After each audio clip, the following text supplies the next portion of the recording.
फर्रुखाबाद जनपद के वन विभाग के नोडल अधिकारी बनाए गए कानपुर से आए वन संरक्षक एसएन मिश्रा ने आज जनपद फर्रुखाबाद का दौरा कर वन विभाग की नर्सरियों का निरीक्षण किया। उन्होंने जिम्मेदार अधिकारियों को दिशा निर्देश देते हुए खामियों को दूर करने के लिए कड़े निर्देश दिए। नोडल अधिकारी का फर्रुखाबाद दौरा तब और ज्यादा प्रकाश में आ गया जब शमशाबाद बीट के वन दरोगा राकेश तिवारी ने उच्च अधिकारी से अपने जान माल की रक्षा की गुहार लगाई। उन्होंने अपनी जान को खतरा बताया। श्री तिवारी ने अधिकारियों को बताया उनकी जान को खतरा है और कभी भी उनके ऊपर हमला हो सकता है। हमारे संवाददाता राहुल अवस्थी के साथ उच्च अधिकारी व वन दरोगा के साथ खास बातचीत की, देखें ये रिपोर्ट। वन दरोगा आर.के. तिवारी, राकेश तिवारी जी, एक मामला काफी सुर्खियों में है, आप काफी चर्चा में भी रहते हैं। अभी आपने थाने में एक एप्लीकेशन भी दी थी, क्या मामला है, क्या कहेंगे? वो मामला ऐसा है कि आपके एक मीडिया कर्मी है, तो वो काफी दिनों से हमारे ऊपर एक दबाव बना रहे थे कि आरा मशीनों से प्रति आरा मशीन प्रति 3,000 रुपया हमको दिलवाइए या 21,000 रुपये आप दीजिए महीना।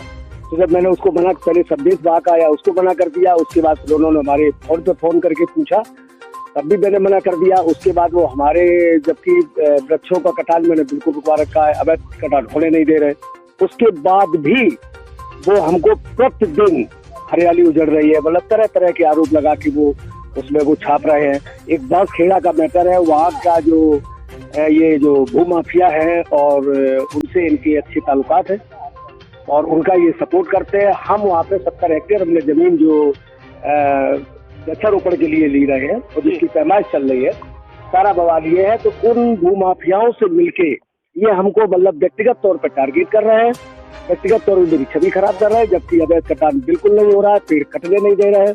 हम रात दिन मतलब गश्त करते हैं, इसके बावजूद भी जब मतलब जो है इनको कहीं से जब क्लू नहीं मिला तो तरह तरह का ये हमको जो है इस तरह प्रताड़ित करते हैं। फिर उस लास्ट में संदेश भाग भेजा कि 3,000 रुपया प्रति मशीन प्रति महीना हमको दो या आप दो।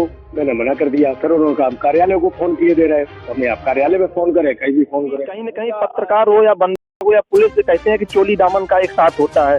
ये सब जितनी भी गुत्थियां चल रही हैं, उलझाने की बजाय अगर इनको सुलझाया जाए तो कोई रास्ता हो सकता है। नहीं, रास्ता क्यों नहीं हो सकता? बिल्कुल रास्ता है, हर चीज का रास्ता है। बातचीत से अच्छी समस्याएं समाधान हो जाती हैं। लेकिन अब वो बिल्ले बिछवा रहे हैं, ये कर रहे हैं, तो मुझे ये डर है कि जो भूमाफियाओं से उनके जो संबंध है, कहीं ऐसा ना हो कि पैमाइश के समय मेरे साथ कोई अपनी घटना घट जाए। हो सकता है किसी दूसरे गांव में जाके दूसरे लोगों को आगे आके, जिनको मैं पहचानता नहीं हूँ, उनके द्वारा हमारे ऊपर रास्ते में या मौके पर किसी तरह का एक बलवा करवा दिया जाए और हमें उसमें जान माल का खतरा भी हो सकता है। जिसकी आप बात कर रहे हैं उनसे कोई गलती हो गई है, हो सकता है आपसे कोई गलती हो गई है, तो एक सुलह का भी रास्ता बनता है कि आप नहीं चाहते हैं कि गुत्थियां उलझने की वजह सुलझ जाएं। एक शर्त पे मैं उससे सुलह कर सकता हूँ, मैं मीडिया के सामने भी रूबरू हो रहा हूँ। एक शर्त पे कर सकता हूँ, वो लिखित इस बात को दे कि तुम्हारे साथ कोई घटना नहीं घटेगी और भूमाफिया जिनसे उनके संबंध है, समय आएगा तुम्हें हम नाम भी खोल देंगे, समय आएगा उनके संबंध भी खोल देंगे। वो लिखित इस बात की माफी मांगे और हमारे अधिकारियों के सामने थाने में लिखित माफी मांगे और उसके बाद जिम्मेदारी लें। आप डरे हुए हैं? हम बिल्कुल डरे हैं। वो अमृतलाल क्षेत्र है, कुछ भी हो सकता है।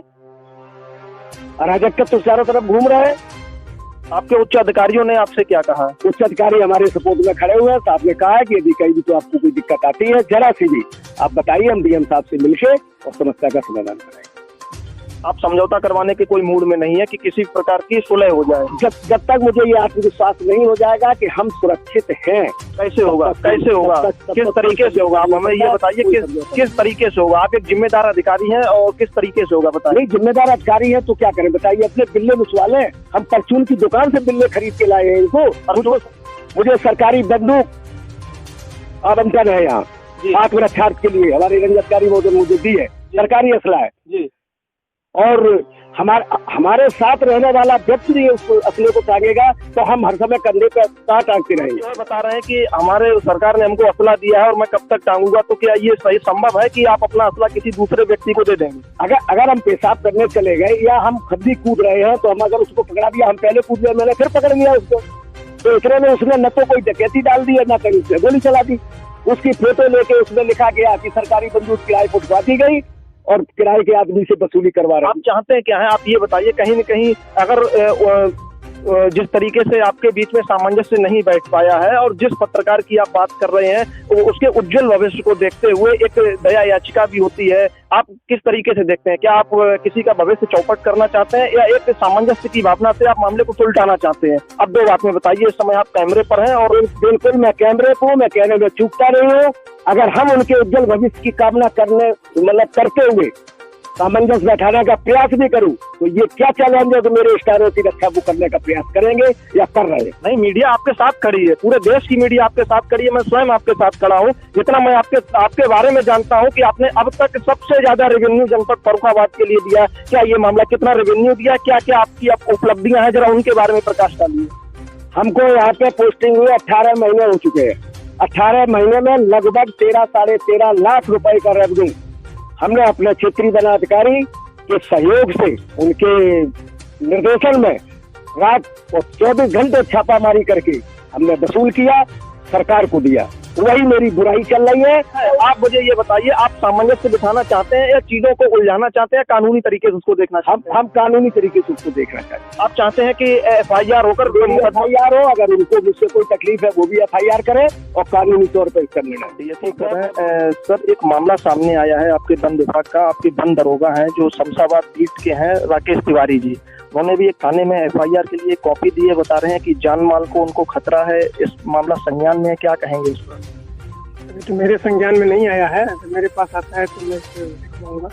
राकेश तिवारी काफी चर्चा का विषय रहे हैं। सन 98 में एक मुख्यमंत्री के खिलाफ FIR तक कराई थी, आपके यहाँ अभी जनपद में सेवाएं दे रहे हैं। और अब तक जो हमारी जानकारी हुई है, अब तक का जब से उनकी ज्वाइनिंग हुई है उससे 5 साल पहले का भी रिकॉर्ड देख लें तो उन्होंने सबसे ज्यादा रेवेन्यू दिया है वन विभाग को। और उनके ऊपर जिस तरीके से वो डरे हुए हैं, सहमे हुए हैं, बता रहे हैं हमारी जान माल को खतरा है, और काफी हाईलाइट रहते हैं। और उस अधिकारी को दबाया जा रहा है, कहीं कहीं धमकाया जा रहा है, और उनको डर है कि हमारी कहीं यहाँ से ट्रांसफर ना कर दिया जाए। इस पर क्या कहेंगे? क्या अधिकारी के साथ प्रशासन है या क्या कहेंगे इस पर? नहीं, उनकी पूरी सुरक्षा दी जाएगी। अगर उनके साथ कोई गलत काम कर रहा है तो DM साहब से मिल करके, SP साहब से मिल करके उसका निराकरण किया जाएगा।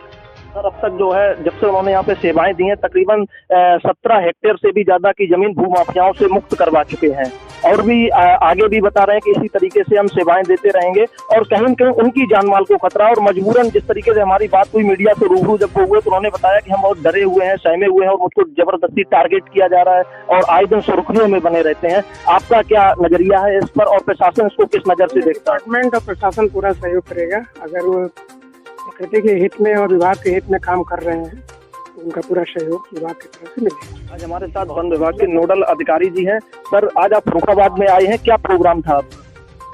ये जो सरकार 35 करोड़ पौधा इस साल भी लगा रही है, तो हर जिले को लक्ष्य बांटा गया है, तो इनकी तैयारियां देखना है, क्योंकि अभी जुलाई अगस्त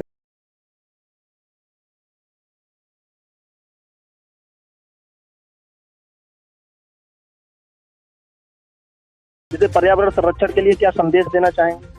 संरक्षण के लिए तो संदेश यही है कि सबसे पहले प्रकृति को, पौधे को अपने मन में जगह दें, फिर अपने घर में जगह दें। बिना जगह के तो पौधा लगेगा, पौधे को जमीन चाहिए ना। लोग अब जगह नहीं देना चाहते हैं पौधे, इसलिए समस्या हो। ठीक।